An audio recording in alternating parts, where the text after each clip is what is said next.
আজকের এই এপিসোডে আপনাদের পছন্দের ঘটনাগুলোই স্থান করে নেবে। যারা অনেক এপিসোড মিস করেছেন এবং আমাদের কাছে লিখেছেন যে এই এপিসোডটা শুনতে পাইনি বা এই ঘটনাটা কোন এপিসোডে হয়েছিল, সেই সমস্ত জিনিস নিয়েই আমাদের আজকের, সেই সমস্ত ঘটনাগুলো নিয়ে আমাদের আজকের ভূত এফএম সাজানো, এবং সেই সাথে নতুন ঘটনা, নতুন অডিও ক্লিপ তো থাকছেই।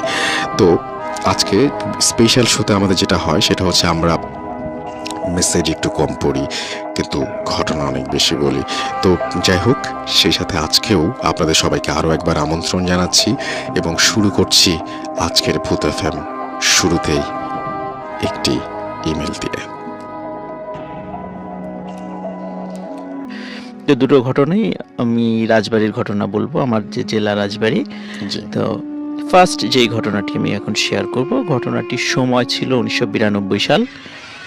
এই ঘটনাটি তার সঙ্গে ঘটেছিল, উনি সঙ্গত কারণে ওনার নামটি বলতে নিষেধ করেছেন, এই কারণে ওনার নামটি আমি বলছি না, অন্য সব কিছু আমি বলছি। উনি ওনার এখনও রাজবাড়ি সদর যেই উপজেলা, রাজবাড়ী সদর যে শহরের একদম মানে প্রাণকেন্দ্রে যে বাজারটা রয়েছে, বাজারে ওনার গ্রোসারি শপ রয়েছে, যেটাকে আমরা মুদিখানার দোকান বলি। ওনার বাড়িটা হচ্ছে রাজবাড়ী জেলা থেকে একটু ভিতরে 1.5 থেকে 2 কিলোমিটার ভিতরে লক্ষ্মীকুল গ্রামে। তো উনি যে কাজটা করতেন সেটা হচ্ছে যে প্রায় রাত 9টার দিকেই দোকান বন্ধ করতেন এবং সব কিছু গুছিয়ে নিতে নিতে এবং বাড়িতে পৌঁছতে পৌঁছতে ওনার রাত 10টার একটু বেশি বেঁচে যেত। ওনার দোকানের যত কর্মচারী ছিলেন তাদের সকলের বাড়ি ছিল লক্ষ্মীকুল গ্রামে। যে কাজটা করতো সেটা হচ্ছে যে উনি এবং ওনার কর্মচারী একসাথে বের হতো এবং কয়েকজন কর্মচারী বাড়িতে চলে যেত এবং 1-2 জন কর্মচারী ওনাকে ওনার বাড়ি পর্যন্ত এগিয়ে দিয়ে তারা আবার তাদের বাড়িতে চলে যেত। এটা ছিল একদম দৈনন্দিন ঘটনা।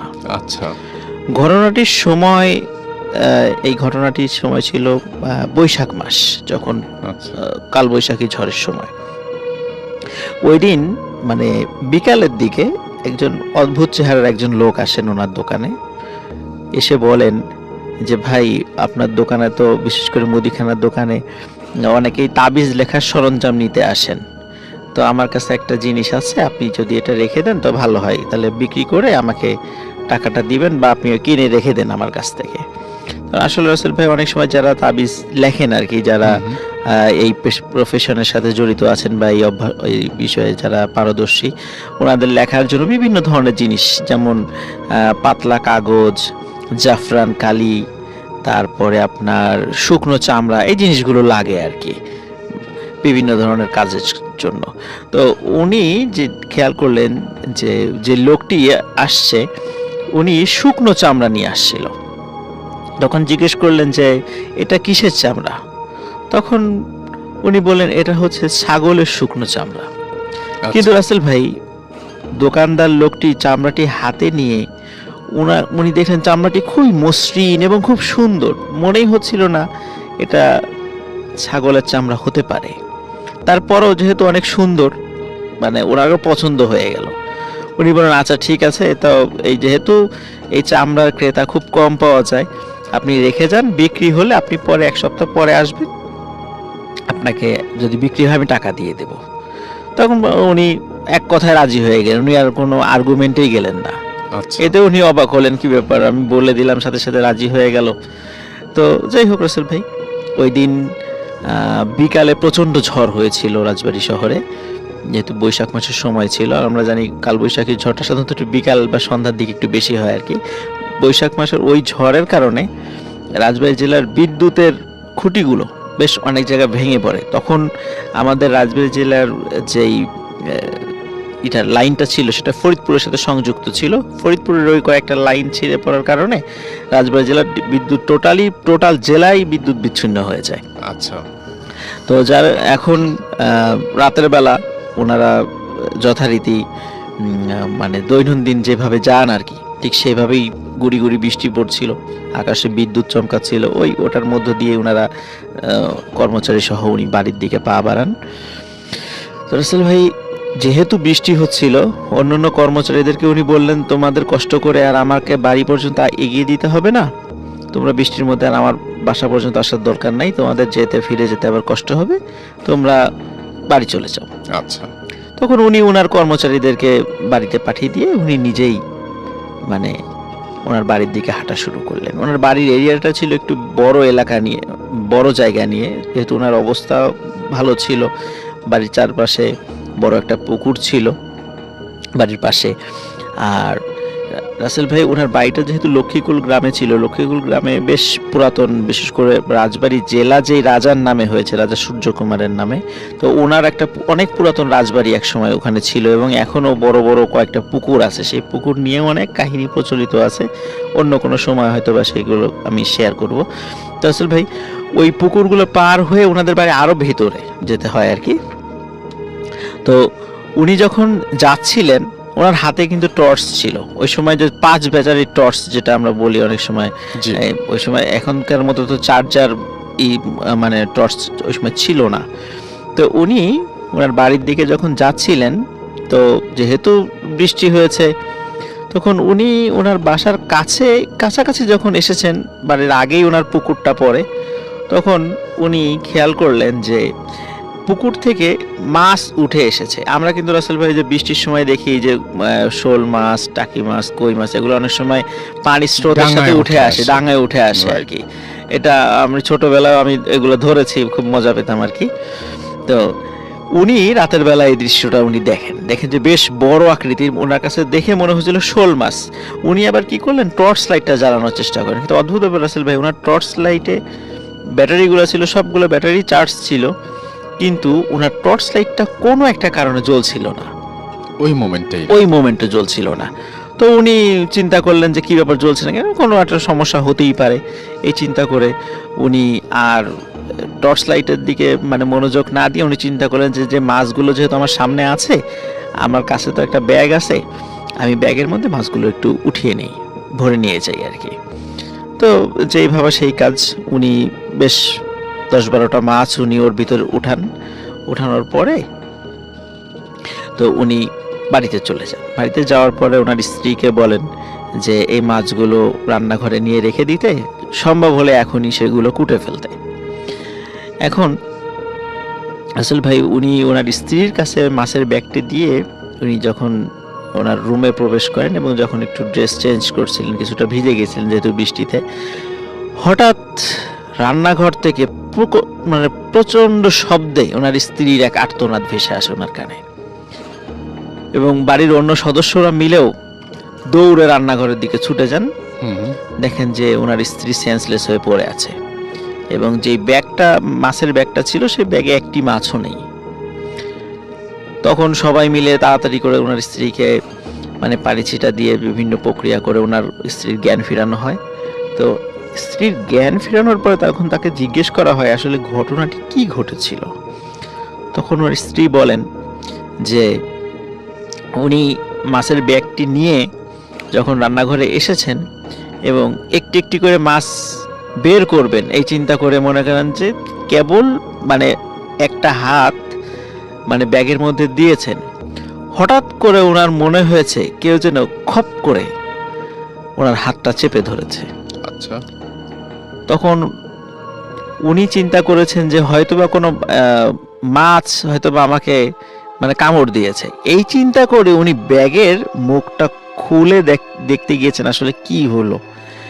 যখনই রাসেল ভাই উনি ব্যাগের মুখটি খুলেছেন, দেখে যে ওখানে একটি মাছও তো নাই, বরং সেখানে রয়েছে বাচ্চাদের মানে আঙ্গুলের মাথা থেকে শুরু করে কোনোই পর্যন্ত এই হাত, কাটা হাত, প্রায় 15-16টা কাটা হাত ওই ব্যাগের মধ্যে রয়েছে এবং ওই একটা হাতই খপ করে ওনার হাতটা চেপে ধরেছে। আচ্ছা, তখন উনি ওই দৃশ্য দেখে সাথে সাথে সেন্সলেস হয়ে পড়ে যান চিৎকার করে।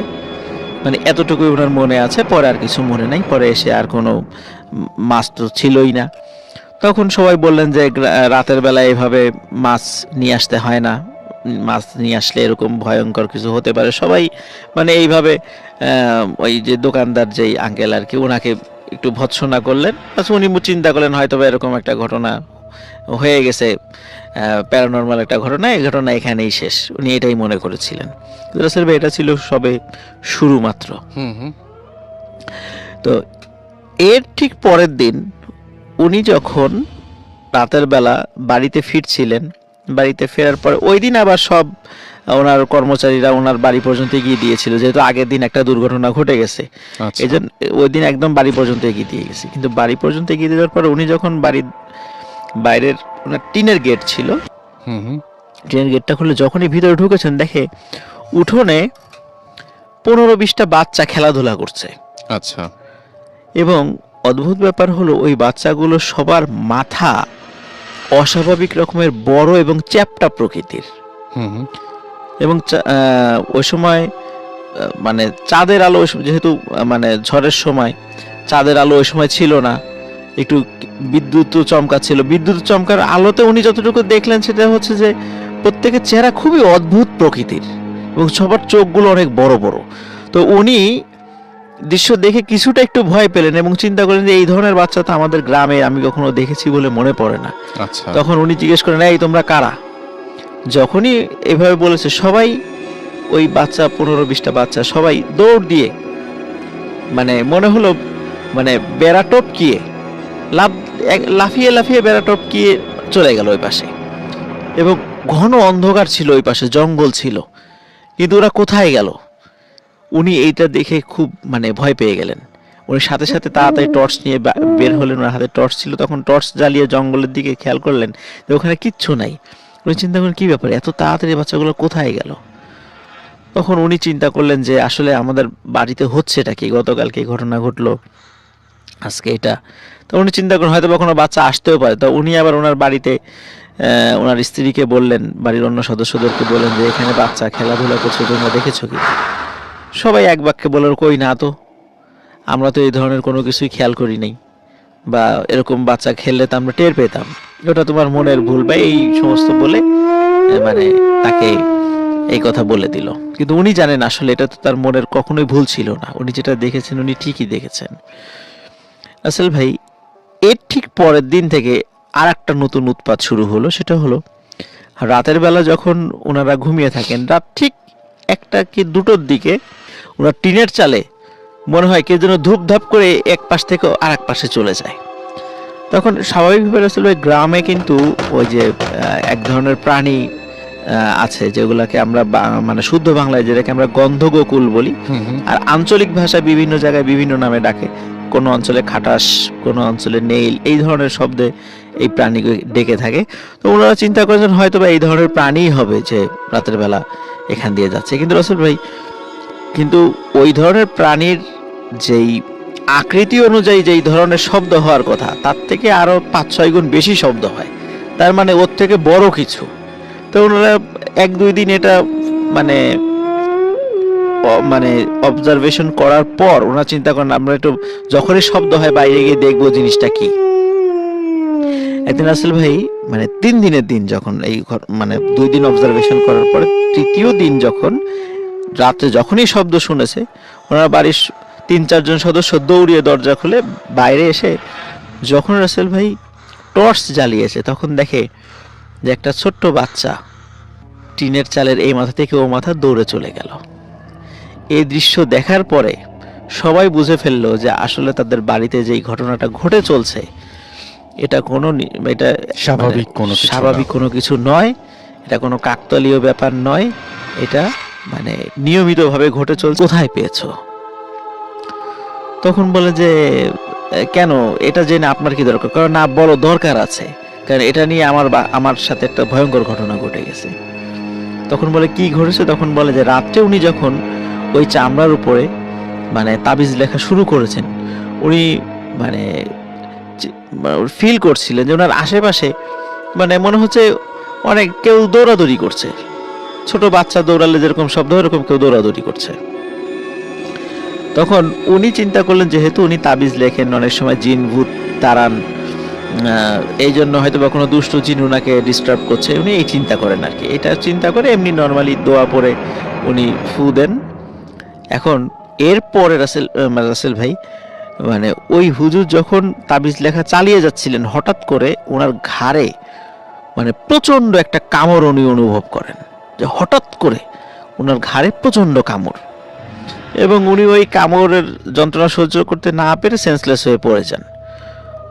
পরবর্তী সময় ওনার যখন ঘুম ভাঙে তখন ওনার ঘাড়ে ওই যখন দাগটা উনি আয়নায় দেখেন এবং পরিবারের অন্য সদস্যরা যখন দেখেন তখন মনে হচ্ছিল ছোট বাচ্চা কামড় দিলে যেরকম দাগ হয়ে যায় ওই রকম ছোট দাঁতের কামড় সেগুলো।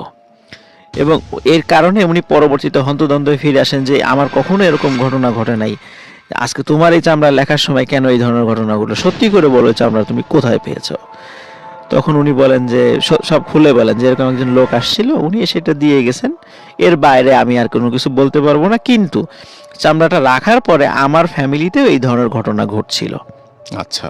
তখন ওই হুজুর বলেন যে এই চামড়া তুমি এক্ষুনি দোকান থেকে সরিয়ে ফেলো এবং এটি নদীতে গিয়ে ফেলে দাও। রাসেল ভাই, আমাদের রাজবাড়ী শহর থেকে 1 থেকে 1.5 কিলোমিটার দূরে পদ্মা নদী রয়েছে।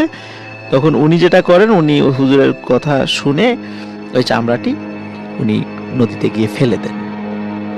তো ফেলে দেওয়ার পরে রাসেল ভাই আরেকটা কথা আমি বলতে ভুলে গেছি, সেটা হচ্ছে যে ওই চামড়াটি রাখার পরে ওনার দোকানের বেচা কেনা অস্বাভাবিক রকমের কমে গিয়েছিল। আচ্ছা। মানে ওনার দোকানে দেখে কোনো মানে রেগুলার যারা কাস্টমার তারাও অন্য দোকান থেকে মাল কিনছে, কিন্তু ওনার দোকানে কেন জানে আসছে না। আচ্ছা। তো উনি খুব অবাক হচ্ছিলেন, কি ব্যাপার, মানে আমার দোকানে কেউ আসছে না কেন। তো এটা উনি একটু তখন সে বলে যে আমার চামড়া ফেরত দে। তখন বলে যে আমি চামড়া ফেলে দিয়েছি। তুই কেন ফেললি? আমার চামড়া ফেরত দিতে হবে। তখন বলে যে এটা কোনোভাবেই সম্ভব না, আমি নদীতে ফেলে দিয়েছি, বলে তোর অনেক ক্ষতি হবে। এটা বলেই রাসেল ভাই সে অদৃশ্য হয়ে যায়। তো ওই দিন রাত্রে রাসেল ভাই, যে ওনার তো 3টা ছেলে সন্তান এবং 2টা কন্যা সন্তান ছিল, তো ওনার একটা সন্তান ঘুমের ভিতরেই মারা যায়। আচ্ছা। মানে কোনো তার শরীরে কোনো আঘাতের চিহ্ন ছিল না, কিছু ছিল না, ঘুমের ভিতরেই মারা যায়। এরপর থেকে রাসেল ভাই উনি আর কখনোই মানে সামনাসামনি কোনো ওই বাচ্চা বা ওই চাদর পরিহিত কোনো লোককে না দেখলেও উনি এখনো ঘুমের মধ্যে ওই চাদর পরিহিত লোককে স্বপ্ন দেখেন অস্পষ্টভাবে, এবং অনেক বাচ্চাদেরকে উনি দেখেন, ওই যে অদ্ভুত চেহারার বাচ্চাদেরকে উনি ঘুমের মধ্যে স্বপ্ন এখনো দেখেন। আচ্ছা। তো এখনো ওনার সাথে ঘটনাটা চলছে। তো যেহেতু ওনার সাথে এখনো ঘটনা চলছে, এই জন্য উনি নামটা বলতে আমাকে নিষেধ করেছিলেন যেন আমি নামটা না বলি। তো এটাই ছিল রাসেল ভাই আমার ফার্স্ট স্টোরি। ভূত FM. The night comes alive. বিশ্বাস করা না করাটা আপনার ব্যাপার।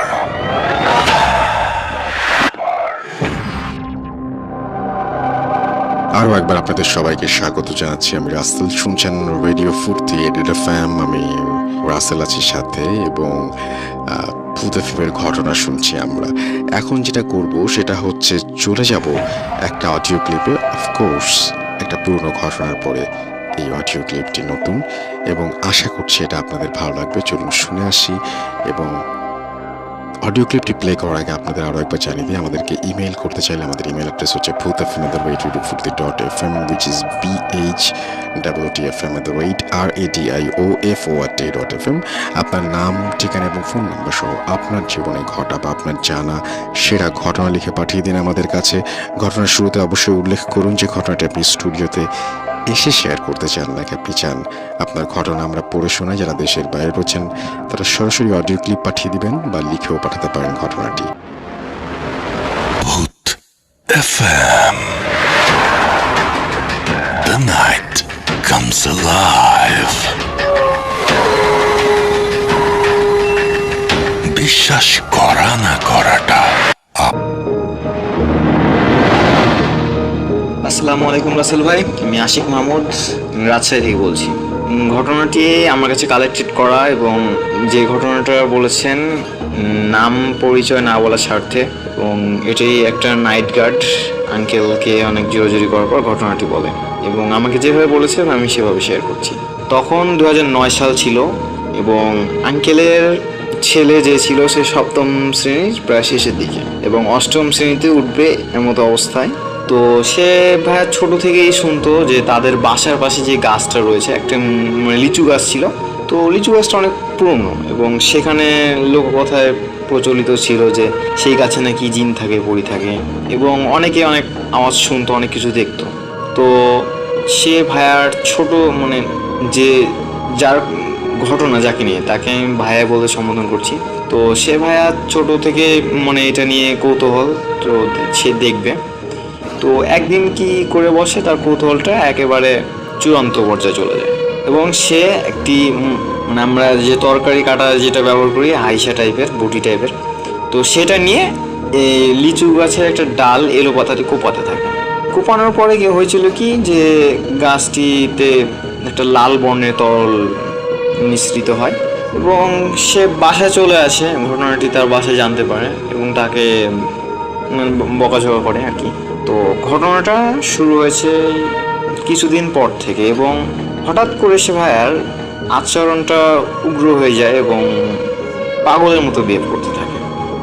যেমন তখন শীতকাল ছিল, সে কোনো শীতের জামা পরতো না, একেবারে মানে পাগল টাইপের হয়ে যেত। আর মানে অনেক ভর দুপুরবেলা দেখা যেত সে গাছের উপর উঠে থাকে এবং পানি যেটা পুকুর থাকে সেই পুকুরে নেমে যায়। তারপরে যে রাতে বলে রাখি সে রাতে নাকি মানে ঘুমাতো না, মানে বাসায় ঘুমাতো না আর কি। তাকে যে পুরনো কবরস্থান মানে আঙ্কেলের বাসার পাশে যে পুরনো কবরস্থান, সে মানে ভাঙা কবরগুলোতে সে ঢুকে থাকতো রাতে। যদিও বা সকালবেলা তাকে দেখা যেত এবং সকালবেলা সে বাসায় আবার আসতো। তো রাতে সে বাসা থাকতো না, এভাবে তাকে মানে বেঁধে রাখা হয়, অনেকভাবে তাকে আটকানোর চেষ্টা করা হয়। তো কিছুতেই কোনো কাজ হচ্ছিল না, সে চলে যেত কোনোভাবে চলে যেত সে কবরগুলোতে।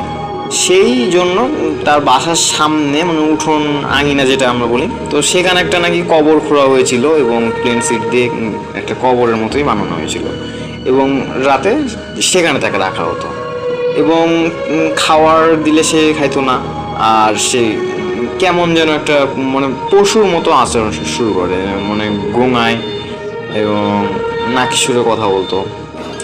তো যেখানে যে ভাইয়া ওখানে কবরটি রয়েছে, সে এই যে নাইট গার্ড যে আন্টি, তো ভাইয়ার আম্মু যে খেয়াল করে যে কবর থেকে নাকি একটা মিষ্টি টাইপের সুঘ্রাণ আসতো এবং মনে হচ্ছে কবরের ভিতরে তার ছেলে একা নয় এবং বেশ কয়েকজন রয়েছে এবং তারা গল্প করছে, গুজু গুজু শব্দ শোনা যেত। যদিও বা আন্টি কাছে যেত না, ওই তাকে কেউ নাড়াতো না, যেহেতু তার স্বভাবটা উগ্র ছিল, সে সহজে আক্রমণাত্মক হয়ে যেত। তো সেই কারণে নাড়াতো না, জাস্ট দূর থেকে দেখতো এবং কথোপকথন চলতো এবং ডিম লাইটের মতো ছোট্ট আলো জ্বলতো কবরের ভিতরে। যদিও বা সেখানে লাইটের ব্যবস্থা করা হয়েছিল, তো যাই হোক ওখানে লাইট জ্বলতো একটা সবুজ কালারের। আর সেখান থেকে আতর টাইপের যদি আঙ্কেলের ভাষ্য মতো আতর টাইপের একটা স্মেল আসতো আর গুনগুন শব্দ হতো। যদিও বা তার ছেলে একাই থাকতো, সে ভাইটা একাই থাকতো, তবুও বা কবরের ভেতর থেকে গুনগুন একটা আওয়াজ আসতো। এভাবে একদিন দেখার জন্য যে প্লেন সিটটা হালকা করে রাখে দিনের বেলা, যে দেখবে কে আসলে এখানে আসে তার সাথেও, যে ছেলে এমন হয়ে যাচ্ছে, ছেলের এমন আচরণে বাপ মা স্বাভাবিক। তো যে কবর যে রাতের বেলা যখন ভাইয়াকে ঢোকানো হয় কবরের ভেতরে, ওই কৃত্রিম কবর যেটা, তো সেখানে এবং প্লেন সিটটা একেবারে মানে হালকা ছিল যাতে কেউ সহজে তুলে ফেলতে পারে। তো যখন গুনগুন আওয়াজ শুরু হয় ভাইয়া সাথে সাথে কি করে আঙ্কেল আন্টির এবং কয়েকজন নেইবার্স ছিল, তারা মিলে ওটা প্লেন সিটটা উঠিয়ে নেয় এবং ওটার সাথে সাথে দেখে যে কয়েকজন মানে অনেক বৃদ্ধ, মানে একেবারে মানে বৃদ্ধ বয়স, তাদের চোখের ভ্রু সাদা ছিল, মুখ ভর্তি দাড়ি এবং সেগুলো পেকে গেছে একেবারে, মানে সাদা একেবারে, মানে চোখ ভালোভাবে দেখা যাচ্ছিল না চোখের ভ্রুর কারণে। আর যে দাড়ি ছিল অনেক লম্বা লম্বা এবং লোকগুলো অনেক লম্বা ছিল, ওখানে বসেছিল এবং যে প্লেন সিটটা তোলা হয় কিছুক্ষণ উপরে তাকিয়ে থাকে, তারপরে তারা একেবারে উপরে উঠে মিলিয়ে যায় হাওয়াতে। এই ঘটনার পর থেকে কৃত্রিম কবরে তাকে রাখা হয় না ভাইয়াকে এবং তার পায়ে কি হলো, লোহার শেকল বাঁধা হলো এবং যে তার একটা মানে বেডরুম ছিল, তা সেই বেডরুমে তাকে আটকানো শুরু হলো। তো বেডরুমে আটকানোর পরেও কিন্তু রাত্রেবেলা ঘটনাটা মানে আরও ভয়ঙ্কর হয়ে যেত। সেখান থেকে মানে যে কুকুর কান্না করলে যেমন একটা আওয়াজ হয় তেমন আওয়াজ হতো রাতে, অনেক রাতে তেমন আওয়াজ হতো।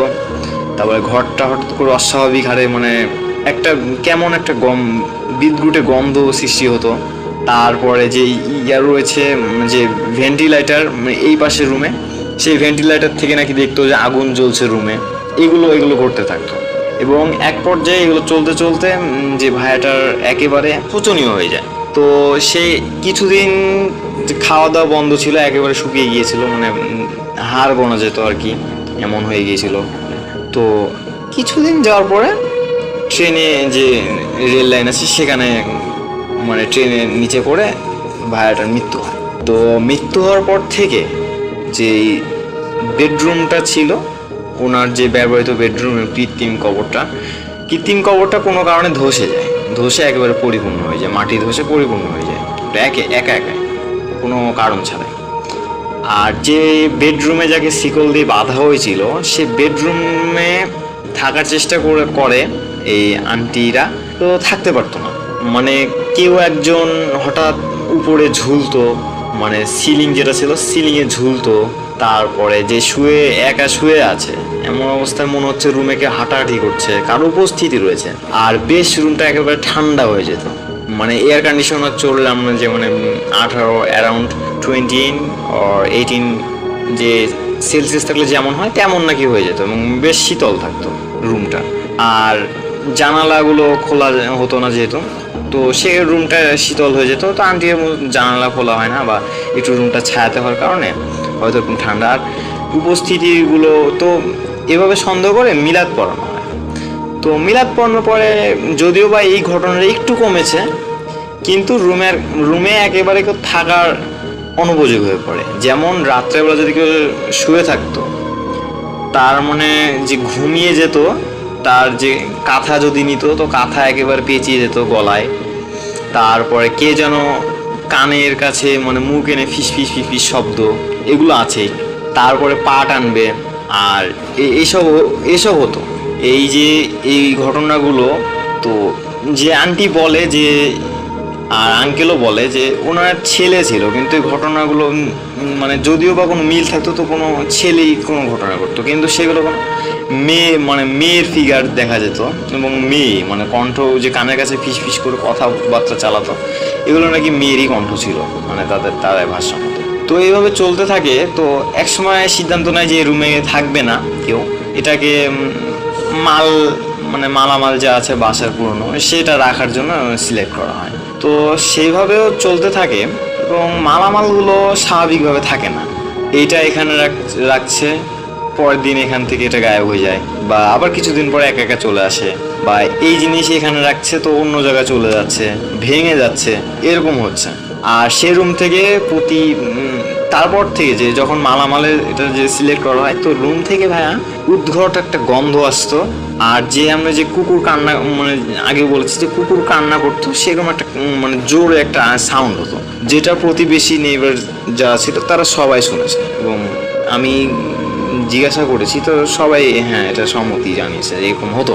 তো তখন ছিল হচ্ছে মার্চ মাস, এবং মার্চ মাসে যে আমাদের যেই রয়েছে যে একটা 17 মার্চ একটা ছুটি থাকে, তো সেই ছুটিতে হয়েছিল কি যে আন্টিদের বাসায় মানে অতিথি আসার পরে হয়েছে কি যে রুম যেহেতু শর্ট ছিল, তো এই মালামালগুলো এক সাইডে রেখে এই আঙ্কেল আর আঙ্কেলের যে ভাইপো ছিল সেই রুমে একসাথে থাকার সিদ্ধান্ত নেয়, লাইট সেট করে সব কিছু।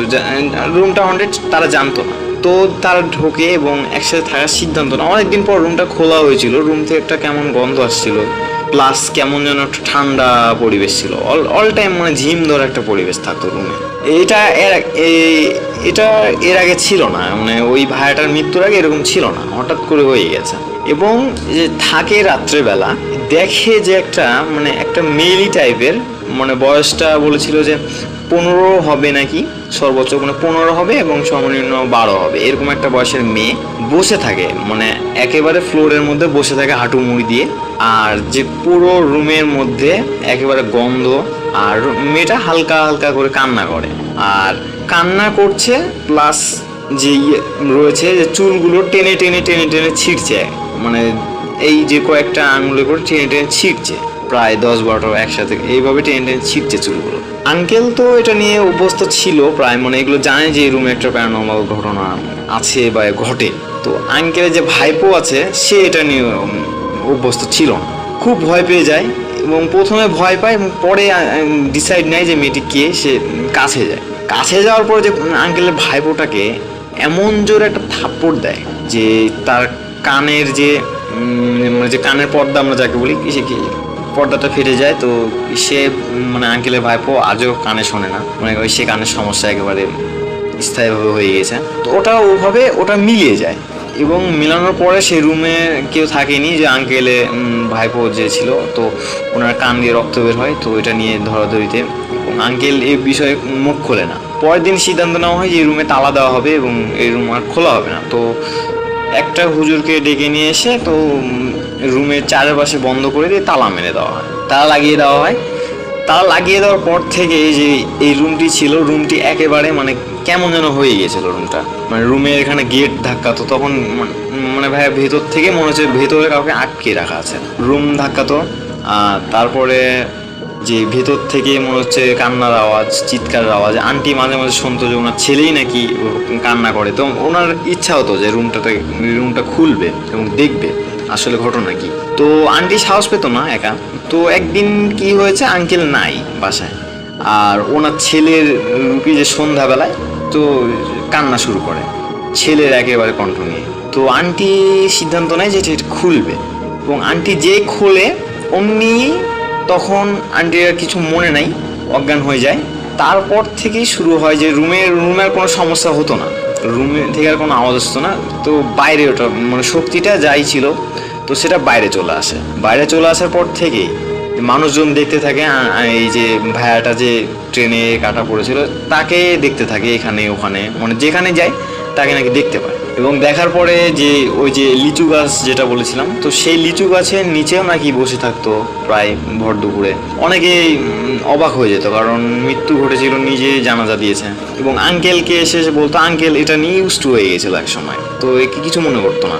একদিন হয়েছে আঙ্কেল মানে হাট থেকে ফিরছিল, কবুতরের হাট ছিল, আঙ্কেল কবুতর মানে বুঝতো। তো কবুতরের হাট থেকে ফেরার সময় কিছু একটা আঙ্কেলের পিছু নেয় এবং সেটা তখন প্রায় 12টার নাগাদ ছিল দুপুর।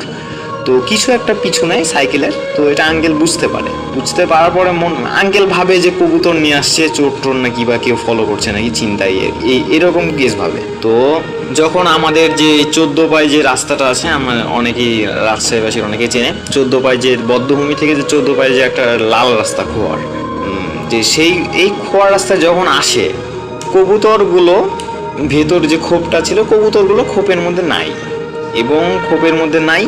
ভিতর আঙ্কেল দেখে কবুতরগুলোর আর কোনো সারা শব্দ শোনা যাচ্ছে না। আঙ্কেল সাইকেলটা দিকে স্ট্যান্ড করে খোপটাতে দেখে যে কাটা কাটা আঙ্গুল এবং হাত, তারপর একটা পিচ্চি মানে পিচ্চি মেয়ে মানুষ, মানে ফিমেল পিচ্চি, তার কাটা একটা মাথা, এভাবে টুকরো টুকরো হয়ে প্রতিটা কবুতরের খোপে মানে 20টার মতো খোপ ছিল। তো সেই এখানে একেবারে ছিটা হয়ে আছে। আঙ্কেল ভয়ে সেখান থেকে একটা দৌড় দেয় এবং যে এটা রয়েছে আমাদের যেটা মানে হিন্দু কলোনি আছে, তো হিন্দু কলোনির ওখানে গিয়ে সাহায্য চায়। তো তারা চলে আসে সবাই মিলে। তো ওখানে দেখে যে খোপ নাই, সাইকেল আছে মানে একটু দূরে পড়ে রাখা, খোপ নাই এবং অনেকগুলো কবুতরের যে লোম বা পশম এগুলো ছিল ছড়িয়ে ছিটিয়ে। তো সবাই বলে যে এই রাস্তা হন্টেড, এই রাস্তায় আসলে ভাই যে 14 পা রাস্তাটা আসলে অনেক হন্টেড। এখানে সন্ধ্যার পরে একেবারে নির্জন হয়ে যায়। তো এই রাস্তাটা হন্টেড, এভাবে এখানে আপনি এইভাবে আসা ঠিক হয়নি কবুতর নিয়ে, এখানে অনেকের সাথে এগুলো ঘটে। তো আঙ্কেলকে তার আগে এগিয়ে দেয়। এগিয়ে আসার পরে আঙ্কেল বাসায় এসে মানে একেবারে অসুস্থ হয়ে যায়। অসুস্থ হয়ে যাওয়ার পরে এক সময় ধীরে ধীরে আঙ্কেলকে স্বপ্ন দেখায় যে তার ছেলে বলছে যে বাবা, সামান্য একটা কারণে তুমি আমার জীবনটা একেবারে বিসর্জন দিলে। তো তখনই আঙ্কেল ঘুম ভেঙে যায় এবং আঙ্কেল একটা কথা ভাবতে থাকে যে কি এমন ভুল হয়েছিল যে তার ছেলের জীবন বিসর্জন। আঙ্কেল নিজেকে অপরাধী ভাবতে থাকে এবং জাস্ট একটা কথাই ভাবে যে কি এমন দোষ ছিল। তো আঙ্কেল দিনরাত চিন্তা ভাবনা, যে ছেলের এই টেনশন, আবার এগুলো প্যারানর্মাল ঘটনাতে আঙ্কেল আস্তে আস্তে শুকিয়ে যায়, মানে একেবারে খাওয়া দাওয়া কমিয়ে দিয়েছিল। তো এইভাবে চলতে চলতে পুরো সংসারটা একেবারে কেমন হয়ে গিয়েছিল। হতে হতে এক সময় হয়েছে কি, আঙ্কেলের একটা অ্যাক্সিডেন্ট হয় এবং অ্যাক্সিডেন্টে একটা পা অকেজো হয়ে যায়। ও পাটা অকেজো হওয়ার পর থেকে যে বেড রেস্টে ছিল বেড রেস্টে প্রতিদিন যে ওই আঙ্কেলের যে ছেলেটা ছিল, যে বলছি যে ভাইটা, ওই ভাইটা নাকি প্রতিদিন আসতো এবং এসে আঙ্কেলের মানে পায়ে যেখানে ব্যথা ছিল সেখানে নাকি মানে যে আমরা যে বলি যে এখানে মানে মালিশ করে দেওয়া, মানে মালিশ করে দিত। তারপরে কান্না করতো দূর থেকে দাঁড়িয়ে দাঁড়িয়ে, মানে কাছে আসতো, জাস্ট মালিশ করতো, কোনো কথা বলতো না, দূরে দাঁড়িয়ে কান্না করতো এবং বলতো বাবা তুমি দায়ী, আমার এই অবস্থার জন্য আজ তুমি দায়ী। এমন করতে করতে আঙ্কেল এক পর্যায়ে শুকিয়ে গিয়েছিল। তো এটা সবাই বুঝতে পারে এবং আঙ্কেলকে কবিরাজের কাছে নিয়ে যাওয়া হয়। কবিরাজের কাছে নিয়ে যাওয়ার পরে যে কবিরাজ বলে যে আসলে আপনার ছেলের এই যে হয়েছিল এই বিষয়টা, আপনি কোনো কারণে হয়তো তাকে কিছু বলেছিলেন এবং যেটা বা কোনো এক কারণে তাকে অবহেলা করেছিলেন, যার কারণে আপনার ছেলের মৃত্যু হয়েছে এই আজ এই বিষয়টা নিয়ে। বা তো এটা আঙ্কেল বুঝতে মানে আঙ্কেল স্বীকার করে না, কারণ আঙ্কেল এই জাতীয় কিছু করেনি, ওরা বড় ছেলে ছিল ওনার, তো এমন অবহেলার কোনো কথা আসে না। তো আঙ্কেল এটা মেনে নিতে পারেনি এবং এভাবে চলতে থাকে। ওই যে রুমটা বলছিলাম যে বেডরুম, যে ভাইয়ার বেডরুমটা, ওটা আজ পর্যন্ত বন্ধ আছে এবং ঘটনাটা আজও আঙ্কেলের সাথে ঘটে এবং বলে যে আমার ছেলে আজ পর্যন্ত আমার সামনে আসে, প্রায় আমি মাঝে মাঝেই দেখি এবং দেখতে থাকে এইভাবে দেখে। আন্টি দেখে না, আসলে আঙ্কেল দেখে। এবং যে লিচু গাছটা রয়েছে, লিচু গাছটা আজও বিদ্যমান ভাইয়া। তো লিচু গাছে যে ভাইয়া একটা কোপ দিয়েছিল মানে ডালের এখানে, সেই কোপটাও দেখেছি আমি, এটা এখন পর্যন্ত আছে।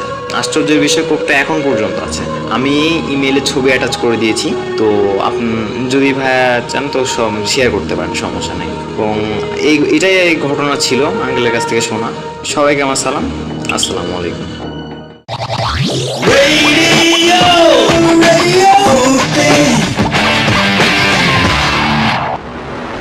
Boot FM.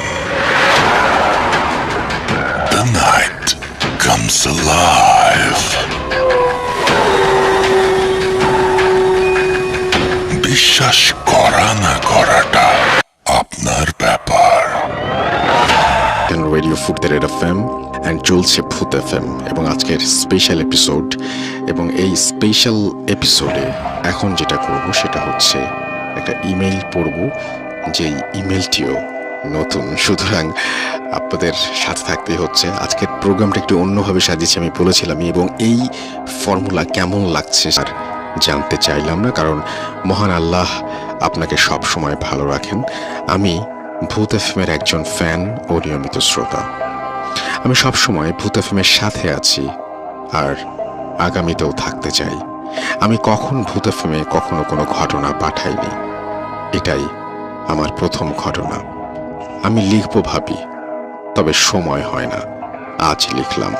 আমার পক্ষে স্টুডিওতে যাওয়া সম্ভব নয়, তাই লিখে পাঠালাম। শুরু করছি। এটা হচ্ছে একটা মানে নিউলি ডেভেলপড একটা বিল্ডিং নিয়ে। এটা হচ্ছে ঢাকার মানে উত্তরার কাছাকাছি একটা জায়গায় একটা বিল্ডিং ওখানে তৈরি হয়। It's like kind of a city, নাম বলা যাবে না। যাই হোক, ওইখানে যখন নাকি বিল্ডিংগুলো তৈরি হয় তখন আমার পরিচিত আর কি, আমার এক স্টুডেন্ট, ওরা ওখানে আর কি আপনার অ্যাপার্টমেন্ট কিনে। তো যখন জায়গাটা ডেভেলপ হচ্ছে তখন ওরা দেখতে গিয়েছিল জায়গাটা বেশ ওয়েল অ্যাকচুয়ালি ফ্যাসিলিটেড জায়গা, সব কিছুই আছে এবং সব মানে খুব সুন্দর আর কি। তো যাক, তো ওরা যেখানে বিল্ডিংটা কিনে সেটা মানে বেশ মানে ইসের লাইক লাস্টের দিকে আর কি বিল্ডিংটা পড়ে এবং ওই বিল্ডিংটার মানে তখনও ওই ব্লকগুলো আর কি যেখানে কাজ হচ্ছে সেটা পুরো কমপ্লিট হয় নাই আর কি। তো যাই হোক, ওর বাবা কথা বলার কারণে, এই কমপ্লেক্সের ওদের সাথে কথা বলার কারণে ওদের বিল্ডিংটার মধ্যে যদিও লাইক সবগুলো অ্যাপার্টমেন্টের কাজ শেষ হয় নাই, লাইক নিচের দিকে মাত্র কয়েকটা অ্যাপার্টমেন্ট কমপ্লিট হয়েছে। ওদের 8 তলা না 9 তলায় জানি এরকম, আমি ফরগেট, মানে পুরোপুরি আমি ক্লিয়ারলি মনে করতে পারছি না ফ্লোরটা। ওখানে ওদের আর কি কাজটা মানে শেষ করে দেয়, মানে বলে যে এটা আমরা কমপ্লিট করে দিব, আপনি উঠে যেতে পারবেন। তো ওর বাবা মোটামুটি ওই জায়গাটা কমপ্লিট করার পরে ওরা একদিন সময় মতো ওই বিল্ডিংয়ে উঠে যায় আর কি। তো যাক, ওর কথা হচ্ছে যে জায়গাটা খুবই সুন্দর ছিল, অ্যান্ড যখনই বের হতো দেখা যেত যে রাতের বেলা বেশ কোয়াইট একটা নাইস এনভায়রনমেন্ট লাগছিল। যাই হোক, তো বাসাটা যখন উঠে, ওদের ফ্যামিলিতে ছিল ওর বোন আর ওর একটা ছোট ভাই, একদম ছোট নিউবর্ন বলতে ঠিক না, লাইক 3-4 বছর বয়স হবে ভাইটার। আচ্ছা। তো ওই ছোট ভাইটার জন্য ওরা আর কি অ্যাকচুয়ালি একটা রুম রেখেছিল। রুমটা হচ্ছে ওর বাবা আমার রুমের ঠিক পাশে, এবং ওটাকে ওরা সুন্দর করে সাজিয়ে গুছিয়ে ওইভাবে করে রেডি করে রেখেছে। ওখানে ক্রিব আছে, রকিং চেয়ার আছে, সবকিছু ওখানে রেখে ওরা রাখছে, এবং চিন্তা করছিল যে কয়েকদিন পরে যখন নাকি আর একটু ইউজ টু হয়ে যাবে, ওর বাচ্চা মানে ওর ভাইটা একটু বড় হলে ওখানে আলাদা থাকবে ওর ভাই। আচ্ছা। তো ওরা ওই বাসায় ওঠে, এবং ওঠার পর থেকে ওই বাসার মধ্যে ওরা মানে ওর কাছে খুব একটা মানে ফিশি ফিলিংস হয় বাসাটাতে ওঠার সময়, কারণ লিফটটা মাঝখানে কিন্তু কোনো ফ্লোরে থামে না আর কি, মাঝখানে ওই যে 2-3 তলা পর্যন্ত এমনি আছে, তারপর টান দিয়ে একদম সোজা ওদের ফ্লোর পর্যন্ত ওঠার একটা ব্যবস্থা ওরা করছে। তো মাঝে মাঝে দেখা যাচ্ছে লিফট বন্ধ, তো সিঁড়ি দিয়ে উঠতে হতো আর কি। জি। তো সিঁড়ি দিয়ে যখন উঠতো তখন দেখতো যে সিঁড়ি দিয়ে বেশ মাঝখানের ফ্লোর গুলা বেশ অন্ধকার, এবং বিশাল একটা কমপ্লেক্সের মধ্যে সিঁড়ি দিয়ে যখন উঠতেছে, তো অন্যান্য ফ্লোর গুলা যেখানে আছে সেগুলো দরজা লাগানো ছিল না, বেশ দেখা যেত হু হু হু করে বাতাস এরকম খেলা করতো মাঝখানে। তো জিনিসটা ওর কাছে মানে খুব মানে বেশ গা শিরশিরানি লাগতো আর কি। আচ্ছা। তো ওখানে ওঠার 3-4 দিন পর একদিন রাতের বেলা এরকম ও উঠতেছে সিঁড়ি দিয়ে। তো যখন সিঁড়ি দিয়ে উঠতেছে, ওঠার পরে মনে করেন যে প্রায় 5-6 তলার মতো উঠছে আর কি। তো এরকম একটা কাছাকাছি ফ্লোরে এসে হঠাৎ করে দেখলো যে ওখানে যে লাল লাইট লাগানো ছিল, মানে আমরা যে ফিলামেন্টের যে বাল্বগুলো ব্যবহার করি, ওইটা পিট পিট পিট পিট করে ঠাস করে নিভে যায় লাইটটা। আচ্ছা। তো লাইটটা যখন নিভে যায়, তোর কাছেও মনে হয় এটা হতে পারে ভোল্টেজ ফ্ল্যাকচুয়েশন করছে বা কিছু, কিন্তু সিনটা ওর কাছে একটু সিনেম্যাটিক লাগছে, মানে সিনেমায় যেরকম দেখে। তো সে খুব মজা পাইছে আর কি। আচ্ছা। মজা পেয়ে বলে যে এটা কি মানে মনে হচ্ছে একটা ভৌতিক ব্যাপার, হ্যাঁ আমি এটা একটু বলতে পারবো বাসায় যে যেরকম লাইট নিভে গেল। তো এটা চিন্তা করে ও যখন সিঁড়িতে উঠছে রাসেল ভাই, তখন ও দেখলো যে বাতাস, প্রচন্ড বাতাস, যতটুকু না বাতাস নর্মালি উপরে হচ্ছিল তার থেকে বাতাসটা বেড়ে গেছে, এবং বাতাসটা বেড়ে যে লাইক ওর সামনে একটা সার্কেলের মতো কুশনের মতো বাতাস ওখানে ঘুরতেছে জাস্ট ওই জায়গাটার মধ্যে। তো ওখানে ও দাঁড়ায় যায়, কিছুক্ষণ চিন্তা করে যে এই বাতাস কি জন্য হচ্ছে, এটা কি কোনো ভৌতিক কোনো কিছু নাকি। তখন চিন্তা করলো যে এরকম বাতাস তো মাঠে ঘাটেও অনেক দেখে গরমকালে। তো ও এটা চিন্তা করে না, হেঁটে যায়, এবং হেঁটে যখন যায় ও ঠিক বাতাসটাকে ক্রস করেই যায়। আচ্ছা। এবং বাতাসটাকে যখন ক্রস করে যায়, ওর হঠাৎ করে ওর শরীরটা ঝিমঝিম করে ওঠে, মানে ইটস অ্যান আনইউজুয়াল ফিলিং তার হয়, এবং লাইক মানে পুরো শরীরটা কাটা দিয়ে ওঠে, এবং মনে হচ্ছে যে কেউ ওর ঘাড়ের কাছে চেপে ধরছে, এরকম একটা ফিল হয়। তো ও মোটামুটি একটু অস্বস্তি ফিল নিয়ে আস্তে আস্তে আস্তে উপরে চলে আসে, এবং যখন উপরে আসতে থাকে এরপরে প্রতিটা পদক্ষেপে সে ভয় পাওয়া শুরু করে আসলে, লাইক ওর মনে হচ্ছে যে সামথিং ইজ ফলোইং হিম, এরকম একটা ফিল নিয়ে সে উপরে ওঠে, এবং উপরে উঠে বাসার মধ্যে আসে। বাসায় এসে গেট নক করার পর অনেকক্ষণ পরে ওর মা গেট খুলে বলে কি হয়েছে তোমার এরকম লাগতেছে কেন তোমাকে। তো বলে যে আমি এরকম উঠছি, এরকম মাকে বলে যে আমি এরকম দেখছি। তো তখন আর ওই লাইট বন্ধ হওয়ার ব্যাপারটা সে মজা করে বলে না, তখন মনে হচ্ছে ওর কাছে ভয় লাগতেছে, সেভাবে করেই বলে। তো বলার পর ওর মা বলে যে বাবা এইভাবে তো ঠিক না, তুমি রাতের বেলা এইভাবে উঠছো, এরকম বাতাসে ঘূর্ণি দেখছো, এগুলোর মধ্যে দিয়ে হাঁটা ঠিক না, অনেক কিছু খারাপ থাকে এসে। তো ওর মা ওকে করে কি পানি পড়ে সেটা খেতে দেয়। তো সেটা করেও তার কাছে শান্তি লাগতেছিল না, ও এটা পানিটা খাওয়ার পরে রাতের বেলা ও রাতে ঘুমাতে যায় আর কি বাসায়। মানে যখন রাতে ঘুমাতে যায় অনেকক্ষণ কম্পিউটার ব্রাউজ করে, লাস্টে যখন ওকে ঘুমাইছে লাইট নিভাই দিছে। তো তখন রাসেল ভাই অনেকক্ষণ পর ওর মনে হচ্ছে যে ওই যে রুমটা যেখানে ওর ভাইয়ের থাকার কথা, সেখান থেকে ওর ভাইয়ের শব্দ শুনতেছে, লাইক মানে বাচ্চাদের যেমন দু একটা শব্দ, হ্যাঁ লাইক বাচ্চারা করে না শব্দ করে, মানে কথা বলে অস্পষ্ট টাইপের, ওই ধরনের একটা শব্দ শুনতেছে। তো ভাই ওখানে করতেছে, ভাই তো বাবা আমার রুমটা হচ্ছে বামে বেড়ে করিডোর দিয়ে একটু দূরে, এত সহজে শব্দ শোনার কথা না। তো ও করে কি, বিছানার থেকে উঠে আস্তে আস্তে আস্তে আস্তে করে গেট খুলে। তো গেটটা যখন খুলে ও ফিল করে যে করিডোরের মধ্যে কিছু একটা বসা, ওই পুরো করিডোরটার মধ্যে কিছু একটা বসে আছে, লাইক মানুষ বা কিছু একটা, কিন্তু যেটা কোনো মানে ও দেখতে পাচ্ছে না কিছু, কিন্তু মনে হচ্ছে কিছু একটা বসা। তো যাই হোক, খুব ভয় পেয়ে আস্তে আস্তে যায়, দেখে যে শব্দটা ঠিক ওর ভাইয়ের যে রুমটা সেখানে, ওখান থেকে আসতেছে, এবং গেটটা লাগানো না, ভেজানো গেট, মানে একটু চাপানো, একটু খোলা। তো তখন চিন্তা করতেছে যে আম্মু কি কোনো কারণে ওকে এই রুমে রেখে গেছে বা কিছু, ও মানে হঠাৎ করে মানে একটু অন্যরকম চিন্তা করে। তো হেঁটে হেঁটে যায়, যে কি করে গেটটার কাছে যখন যায় তখনও মানে স্পষ্ট শব্দ শুনতেছে ওর ভাইয়ের সেই ছোট বাচ্চার গলা। যখন ঠেলা দিয়ে ঢুকার পর দেখে যে শব্দটা বন্ধ হয়ে গেছে, কেউ নাই, কিন্তু ওই যে কোণার মধ্যে যে চেয়ার রাখা, সেইখানে সে তাকায় যে একটা অবয়ব বসা। ইটস লাইক চেয়ারের উপরে কেউ বসে আছে, এবং লাইক পাটা মাটিতে না, পাটা লাইক উঁচু করে বসা, এবং ওই মুখের জায়গাটা কিচ্ছু দেখা যাচ্ছে না, মুখের জায়গাটা চোখের মতো দেখা যাচ্ছে, এবং চোখটা লাইক আগুনের চোখের মতো। এবং এটা দেখার পরে ওর গা একদম শিরশির করে ওঠে, এক লাফ দিয়ে বের হয়ে আসে রুম থেকে যখন চলে আসে, ওর কাছে মনে হয় যে ওই করিডোরের মধ্যেও কেউ একজন এরকম বসে আছে, ঠিক একই রকম শেপের কিছু একটা। ও লাফ দিয়ে এসে রুমে পড়ে ভয়ে কাঁপতে থাকে, এবং ওইভাবে ওই রাতটা ওর কেটে যায়। এবং ও সকালবেলা মানে দিনের বেলা ওর মাকে এরকম বলে যে আমি এরকম দেখছি রুমের মধ্যে। তো ওর মা বলে, তুমি যে কালকে ওখানে আসছো, তুমি ভয় পেয়েছো, দুঃস্বপ্ন দেখছো, এরকম কিছু না, মানে ইটস লাইক এটা খুবই নর্মাল জিনিস, তুমি হয়তো ভয় পাইছো, এসে তুমি দোয়া পড়ো, নামাজ পড়ো, এগুলো বলে ওর মা ওকে সান্ত্বনা দেয়। তো পরদিন যখন নাকি ওই বাসার মধ্যেও থাকে, ওর কাছে সারাদিন মনে হয় যে বাসার মধ্যে কেউ একজন আছে এবং ওর দিকে নজর রাখে। ও মানে ও ভালো ফিলই করতেছে না বাসায়, এবং ও সন্ধ্যার পরে একটু বাইরে যেতে চায় চা খাওয়ার জন্য।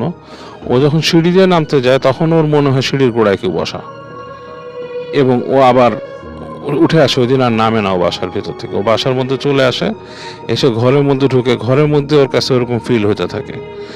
তো ওই দিন ঠিক সন্ধ্যার আগে দিয়ে যেটা হয়, ও ওই হেঁটে হেঁটে ওর মায়ের রুমের দিকে যায় আর কি, যে দেখে যে ওর ভাইটা ওখানে আপনার হয়ে আছে। তখন মনে করেন জাস্ট সন্ধ্যাটা ঘনায় গেছে, এরকম একটা সময়, যে দেখে যে মায়ের রুমের মধ্যে মাটা কেউ নেই, কিন্তু ভাইটা আছে, ভাইটা ক্রিবের মধ্যে দাঁড়ানো করতেছে। তো ও যখন কাছে যায়, ওর ভাইটা ওকে দেখে একদিকে তাকায় থেকে, মানে ওর দিকে তাকায় একটা চিৎকার করে পুরো নীল হয়ে যায়, গায়ে কাঁদতে থাকে ওর ভাইটা, মানে সিরিয়াস কাঁদতে থাকে। ও যত কাছে যায় মনে হয় কান্নার আরো বেড়ে যাচ্ছে, মানে কান্নার মানে লিমিটলেস কান্না, মানে বাচ্চারা মানে এক নাগাড়ে কাঁদতেছে। তোর মা দৌড় দিয়ে আসে, কি হয়েছে, এসে বাচ্চাকে কোলে নেয়, বাচ্চার কান্না একদমই থামে না। ওর বাচ্চা ওর দিকে তাকায়, নীল হয়ে কাঁদতেছে, এবং গায়ের কালার পুরো নীল হয়ে গেছে বাচ্চার। তো ওর মা যেটা করে, ও তাড়াতাড়ি সরায়, ওর বাবা আসে, খবর দেয়, বাচ্চাকে শান্ত করার চেষ্টা করে, বাচ্চা থামতেছে না, সিরিয়াস অবস্থা। ওরা মনে করে ওর হাসপাতালে নিয়ে যাবে।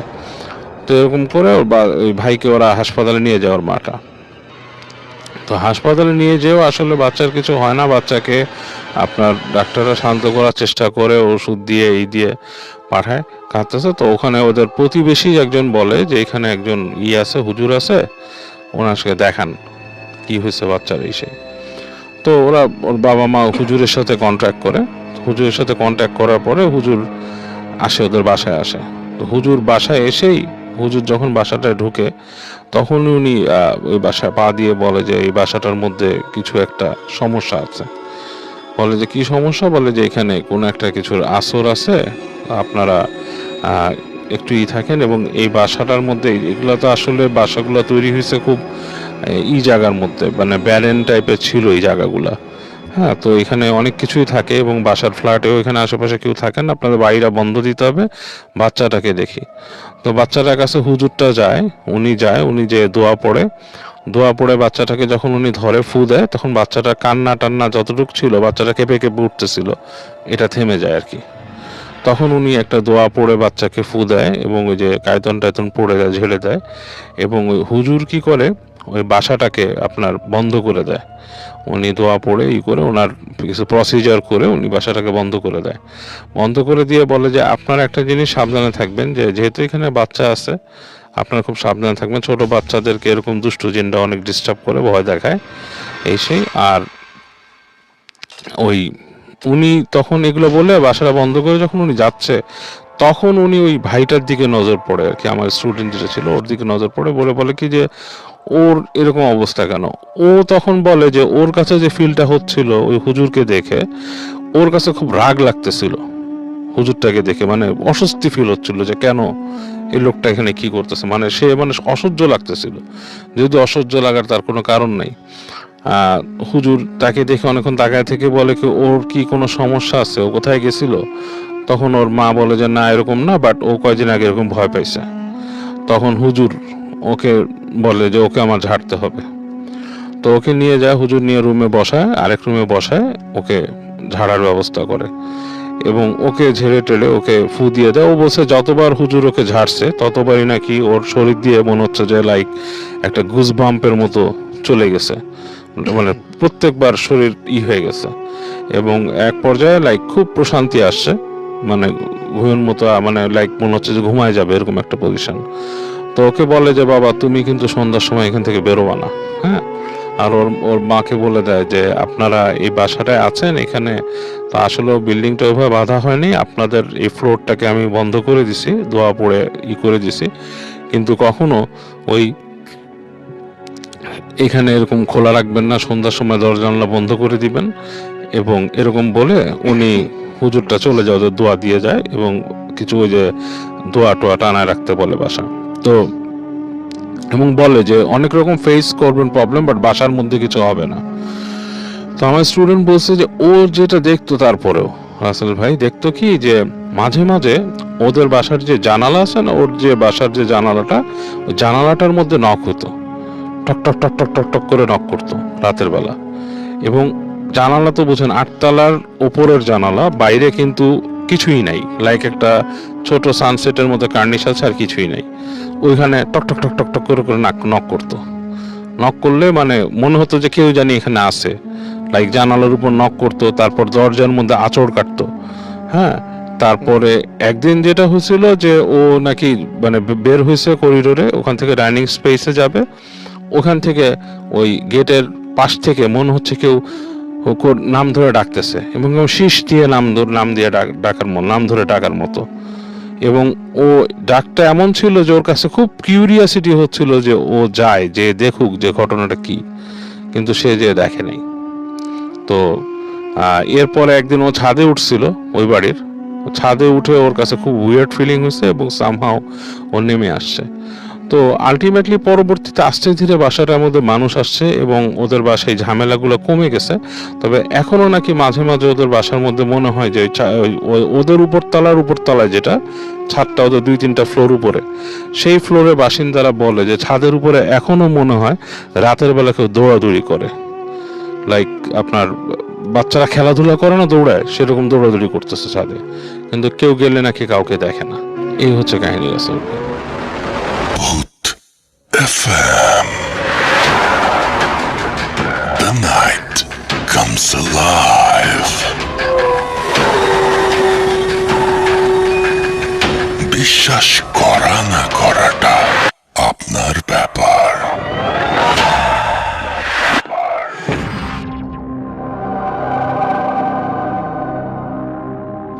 ওয়েলকাম ব্যাক, আরও একবার আপনাদের স্বাগত জানাচ্ছি। আমি রাসেল, শুনছেন রেডিও ফুর্তি 88 FM, আর এখন চলছে ভূত FM।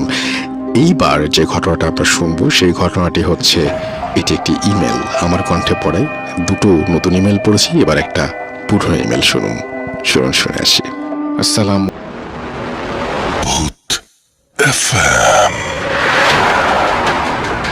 The night comes alive. বিশ্বাস করা না করাটা আপনার ব্যাপার।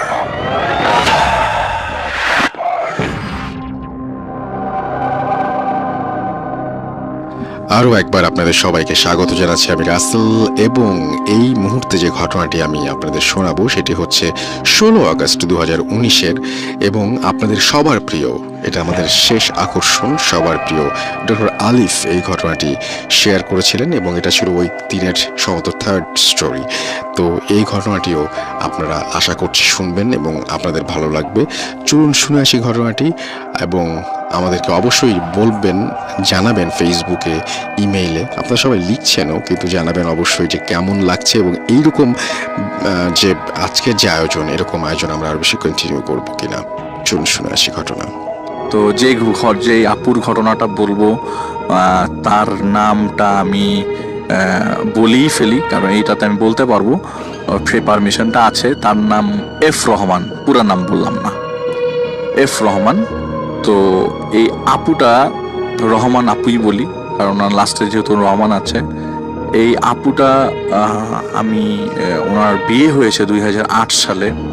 উনি আমাকে অনেক কষ্টে ফেসবুকে খুঁজে বের করে আমার চেম্বারে ডিরেক্ট এসছে। আমি মনে করেছিলাম ফার্স্টে আমার রুগী, কিন্তু পরে দেখি না, সে রুগী না, সেই ঘটনা বলতে এসছে। পরে আমি একটু স্পেস দিয়ে তার কাছে ঘটনাটা শুনি। আপনি তো শুনতেছেন রাসেল ভাই, তার ঘটনা মতে যে তার 2008-এ বিয়ে হয়। 8-এর বিয়ের পর থেকে তার সাথে কিছু হালকা অ্যাবনর্মাল কিছু ঘটে। পর্দাটা চাপানো ছিল, পর্দাটা খোলা, জানালাটা বন্ধ করা ছিল, জানালাটা খোলা। এগুলি সে কখনোই পাত্তা দিত না। ইভেন এগুলোকে সে অন্যভাবেই নিত। হয়তো সে ঘুমিয়ে আছে, জানালাটা কেউ খুলে গেছে। একটা সময় তার হাজবেন্ড ইউএসএ চলে যায় স্কলারশিপ নিয়ে। তো তার বাসা মিরপুরে। তো তাদের বাসাটা হচ্ছে 6 তলা। তিনি শ্বশুর বাড়িতেই থাকতেন। তার মা, পরে বলছি তার মার কথা, তার শ্বশুর শাশুড়ি এবং তিনি ওই বাসায় থাকতেন। এই 6 তলা বাসার মধ্যে 6 তলাটাই অর্ধেক ছাদের সাথে অ্যাটাচড, আর বাকি 5 তলাতে ভাড়া দেওয়া। খালি 2 তলায় তার শ্বশুর শাশুড়ি থাকতো, এক পাশে একটা ইউনিটে। আর Boot FM. The night comes alive. বিশ্বাস করা না করাটা আপনার ব্যাপার।